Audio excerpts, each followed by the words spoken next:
My impression of Gulen is basically that he has devoted his life to revitalizing Turkish cultural leadership, so to speak, and also to promoting the values of openness, tolerance, and community.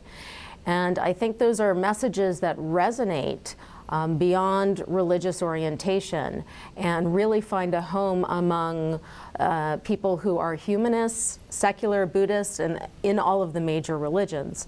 And this is a huge accomplishment. He's also done it in a way and is leading his life in a way where he represents a role model, and he's done it with great humility. While his foundation is Islamic, as I said, the values that he talks about really appeal to a wide-ranging audience. Also, what he's done in his writings, what he talks about is reconciling Eastern and Western approaches to education. And I really like that he has kind of broken apart the myth that you can have competing systems that are scientific or foreign versus indigenous and reactionary, and he's really come to promote a synthesis of learning. And this is reflected in what he promotes on the educational level, and it's reflected in the values he puts on education. I think this is a really important role. The other thing is what he stands for in terms of a voice that is a religious voice, but that speaks to moderation and tolerance.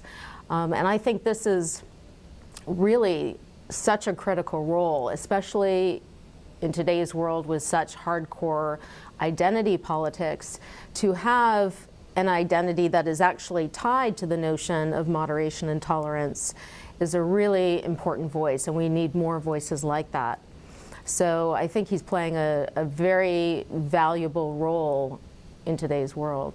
My impression of Gulen activities from traveling in Turkey and from reading about other initiatives has been very positive. I see it largely as a social enterprise network. I think it's very much inspired by Gulen's teachings, and it has a life of its own, of course, as well.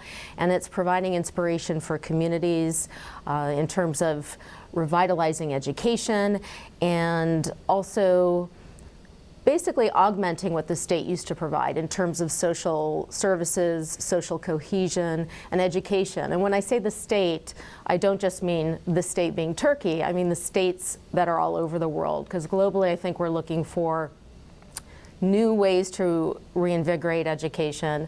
We're looking for new models, and certainly the Hizmet sponsored schools are providing a very competitive edge in the higher education market globally.